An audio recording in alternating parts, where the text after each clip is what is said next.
నేను Roja. Welcome to special debate. తెలంగాణలో రాజకీయం రసవత్తరంగా సాగుతోంది. జూబ్లీ హిల్స్ పబ్లిక్ గులాబీ కారు వైపే చూస్తున్నారు. ఏ సర్వే చూసినా, ఏ ఇద్దరు మాట్లాడినా సారే కావాలంటున్నారు. ఉప ఎన్నికతో అధికార హస్తం పార్టీ ఉక్కిరిబిక్కిరవుతోంది. ఫిరాయింపు ఎమ్మెల్యేలకు బైపోల్ టెన్షన్ పట్టుకుంది. అందుకే మన్నించండి సార్, మళ్ళొస్తామంటూ కబురు పంపుతున్నారు. 2 ఏళ్లలోనే తీవ్రంగా ప్రజా వ్యతిరేకత రావడంతో వామ్మో అంటున్నారు జంప్ జిలానీ లీడర్లు. ఇంతకీ రెబెల్ ఎమ్మెల్యేల లేఖ సారాంశం ఏంటి? గులాబీ గూటికి చేరేందుకే ప్రయత్నాలా? ఒకవేళ ఆ ఎమ్మెల్యేలు చేజారితే పరిస్థితి ఏంటి? సీఎం రేవంత్కు సీటు గండం తప్పదా? సారీ సార్, వచ్చేస్తాం. దీనిపైనే ఇవాళ స్పెషల్ డిబేట్.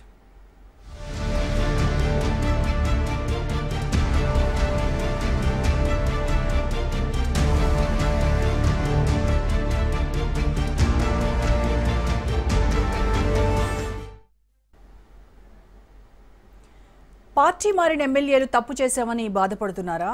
అభివృద్ధి మాట దేవుడెరుగు, కనీసం అపాయింట్మెంట్ కూడా కరువైందా? హస్తం పార్టీలో పాత కొత్త లెక్కలతో ప్రాధాన్యత దక్కటం లేదా? సొంత గూటికి వెళ్లాలని నేతలు ప్రయత్నాలు చేస్తున్నారా?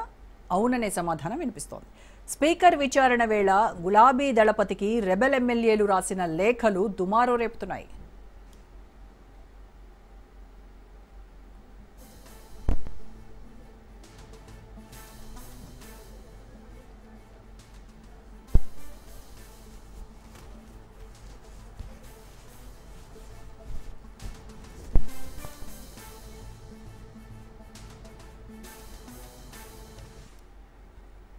ప్రజా తీర్పును కాదని తెలంగాణ అసెంబ్లీ ఎన్నికల తర్వాత బీఆర్ఎస్ నుంచి గెలిచిన 10 మంది ఎమ్మెల్యేలు కాంగ్రెస్ కండువా కప్పుకున్నారు.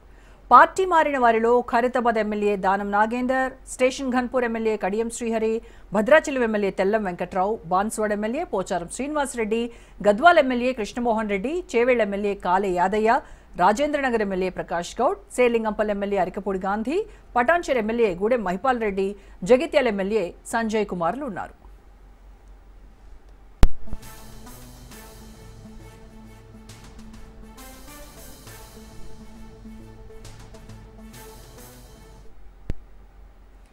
అభివృద్ధి సంక్షేమం కోసమే కాంగ్రెస్ కండువా కప్పుకున్నామని జంప్ జిలానీలు స్టేట్మెంట్ ఇచ్చారు.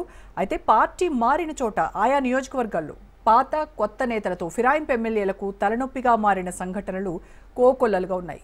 దీంతో పార్టీ మారిన 10 మంది ఎమ్మెల్యేలు చాలాసార్లు రహస్య సమావేశాలు ఏర్పాటు చేసుకున్నారు. పార్టీ మారి తప్పు చేశామని, ఇప్పుడు తమ రాజకీయ భవిష్యత్తు ప్రశ్నార్థకంగా మారిందని వాపోతున్నారట.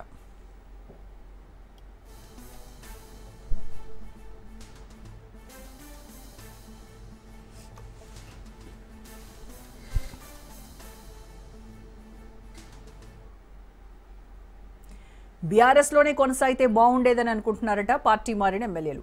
తిరిగి సొంత గూటికి చేరేందుకు ప్రయత్నాలు చేస్తున్నారట. ఈ క్రమంలోనే బీఆర్ఎస్ పార్టీ సీనియర్ నాయకులతో మంతనాలు జరిపినట్టు తెలుస్తోంది. గులాబీ బాస్ అపాయింట్మెంట్ ఇప్పించమని పార్టీ మారిన ఎమ్మెల్యేలు వేడుకున్నట్టు పొలిటికల్ సర్కిల్స్లో టాక్ వినిపిస్తోంది. జరుగుతున్న పరిణామాలన్నీ గమనిస్తున్న ముఖ్యమంత్రి రేవంత్ రెడ్డి కాంగ్రెస్ పార్టీలో చేరిన 10 మంది ఎమ్మెల్యేలు చేజారిపోకుండా ఒక వ్యూహం ప్రకారం ముందుకు వెళ్తున్నట్టు తెలుస్తోంది. ఇప్పటికే జూబ్లీ హిల్స్ సర్వేలతో గులాబీ దళం ఫుల్ జోష్ మీద ఉంది.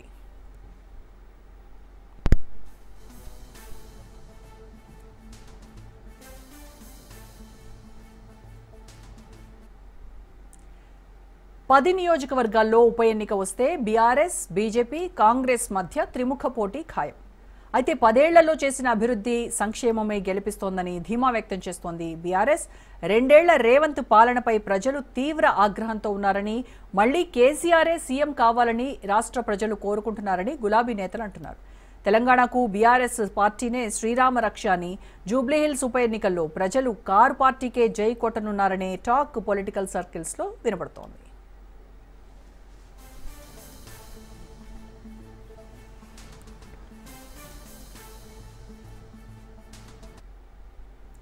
హర్షుణ్ణి నమ్ముకొని పురుషుణ్ణి వదులుకోవడం అంటే ఏంటో బీఆర్ఎస్ తిరుగుబాటు ఎమ్మెల్యేలను చూస్తే అర్థమవుతోంది. కేసీఆర్ను కాదని రేవంతే మా లీడర్ అంటూ రాత్రికి రాత్రి జెండా మార్చేసిన జంప్ జిలానీలకు జనం దిమ్మ తిరిగే షాక్ ఇస్తున్నారు. నమ్మి ఓటేసి గెలిపిస్తే 5 ఏళ్లు ప్రతిపక్షంలో కూర్చోలేక పార్టీ ఫిరాయించిన బీఆర్ఎస్ ఎమ్మెల్యేల మెడ మీద కత్తి వేలాడుతోంది. రేవంత్ రెడ్డిని నమ్ముకొని కారును వదిలి కాంగ్రెస్లో చేరినందుకు జరిగిన లాభం కంటే ఇప్పుడు జరగబోయే నష్టాన్ని తలుచుకొని జంప్ జిలానీలు గొల్లుమంటున్నారు. పరుగెత్తి పాలు తాగడం కంటే నిదానంగా వెళ్లి నీళ్లు తాగడం మేలని పెద్దలు చెప్పిన సామెతను గుర్తు చేసుకుంటున్నారు.